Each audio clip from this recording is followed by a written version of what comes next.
मानता हूँ बहुत प्रेम और स्नेह करती है माँ। मानता हूँ कि बहुत प्रेम और स्नेह करती है माँ। दुलारती पुचकारती बिना कुछ कहे ही तुम्हारी मनोदशा को पढ़ लेती है माँ।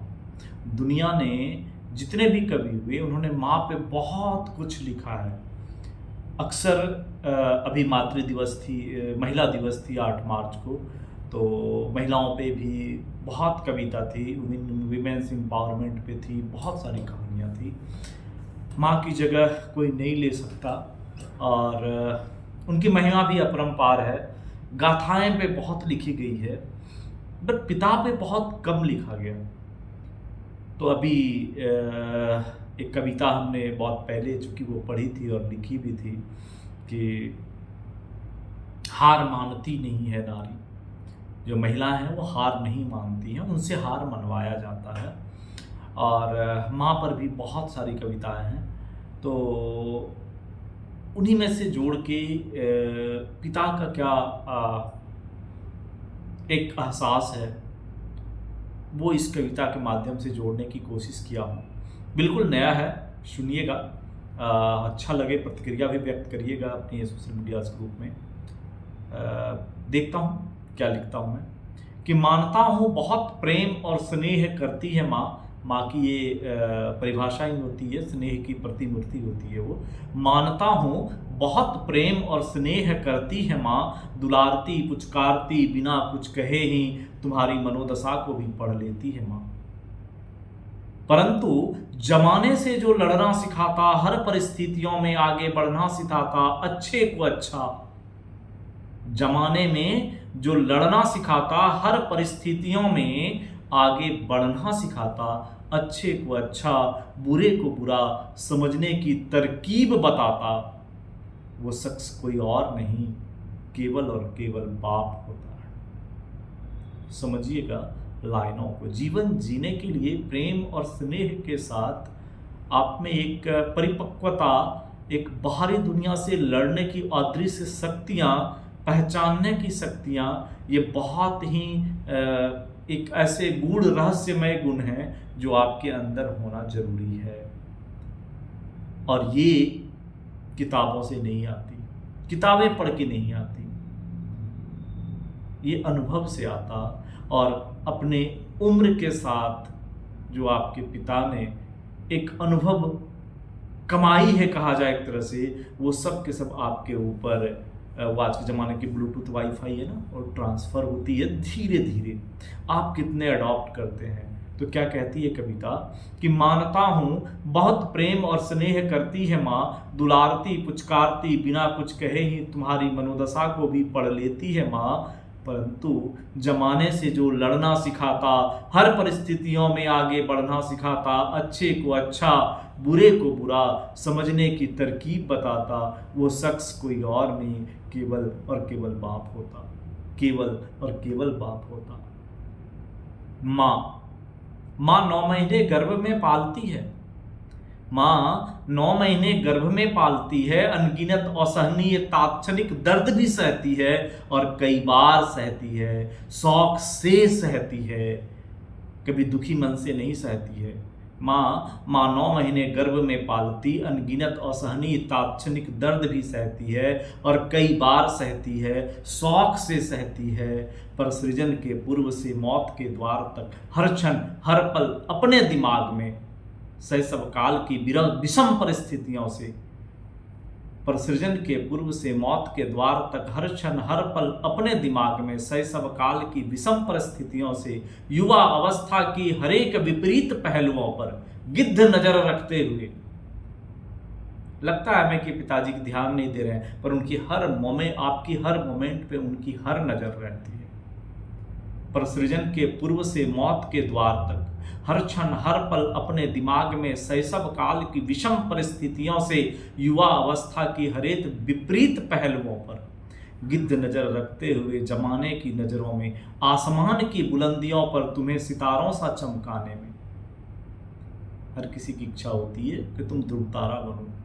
क्या कहते हैं कि शैशव काल की विषम परिस्थितियों से, युवा अवस्था की हरेक विपरीत पहलुओं पर गिद्ध नजर रखते हुए जमाने की नजरों में आसमान की बुलंदियों पर तुम्हें सितारों सा चमकाने में, जो अपना सर्वस्व निछावर कर देता है कि जितनी कमाई हुई चीजें हैं, भौतिक आध्यात्मिक आत्मिक सब निछावर कर देता है। किस लिए? सिर्फ और सिर्फ आसमान की बुलंदियों पर तुम्हें सितारों सा चमकाने में, जो अपना सर्वस्व निछावर कर देता है, वो महात्मा कोई और नहीं, केवल और केवल तुम्हारा बाप होता है। अब जब जमाना बजा रही होती है तालियां तुम्हारे हर एक तराने पे, क्योंकि अब तुम सफल हो गए हो, चिपक रहे हो ध्रुव तारे से किसी और पे, मेहनत किसी और की जो थी वो रंग ला चुकी है।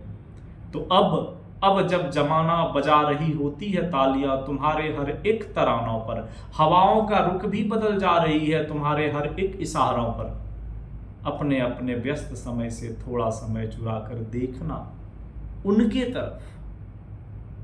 जी हाँ, देखना उनके तरफ, नजर घुमा कर देखना।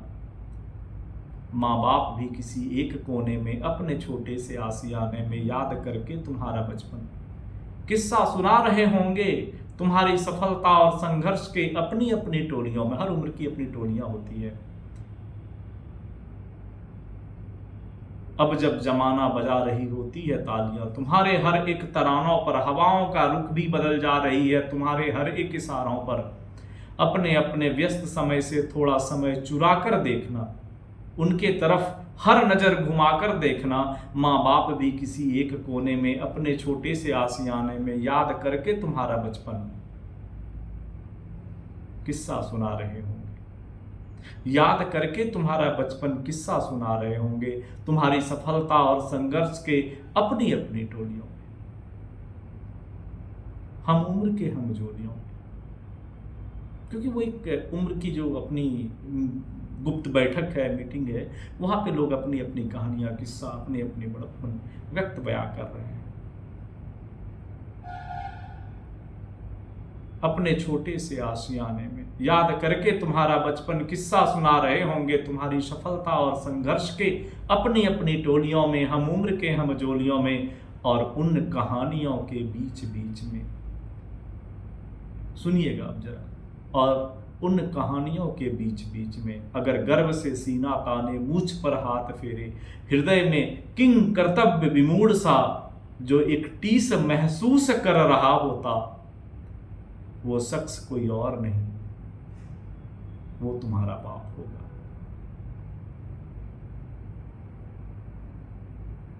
अगर गर्व से सीना ताने, मूछ पर हाथ फेरे, हृदय में किंग कर्तव्य विमूढ़ सा जो एक टीस महसूस कर रहा होगा, वो शख्स कोई और नहीं, तुम्हारा बाप होगा। याद रहे भले ही छू लो तुम आसमान, पहुंचो तुम बुलंदियों पर, जब जब तलक साया रहे माँ बाप का तुम्हारे पर। याद रहे भले ही छू लो तुम आसमान, पहुंचो तुम बुलंदियों पर जब तलक साया रहे माँ बाप का तुम्हारे सर पर। ये कोशिश जरूर रखना हर नूतन सुख का स्वाद, पहले धरती के ईश्वर को समर्पित करना फिर तुम चखना। ये कोशिश जरूर रखना हर नूतन सुख का स्वाद, पहले धरती के ईश्वर को समर्पित करना फिर तुम चखना, क्योंकि संपूर्ण धरा पर निस्वार्थ भाव से तुम्हारी नित नई प्रगतियों को जो प्रभु से प्रार्थना कर रहा होगा,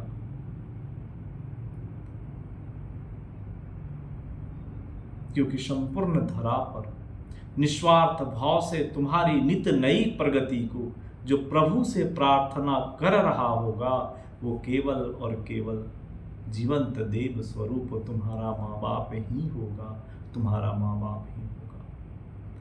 बहुत बहुत धन्यवाद। ऐसे ही बैठा था अभी मैं भारतीय रेलवे के सिग्नल डिपार्टमेंट के जो राष्ट्रीय इंस्टीट्यूट हैं, IRISET, Indian railway institute of signalling technology, वहीं पे मैं भी रात में हूँ। तो ऐसे ही बैठा था, लिख डाला, तो सोचे पढ़ भी दो, रिकॉर्ड भी कर दी, और ये अब आप तक पहुँच भी जा रही होगी।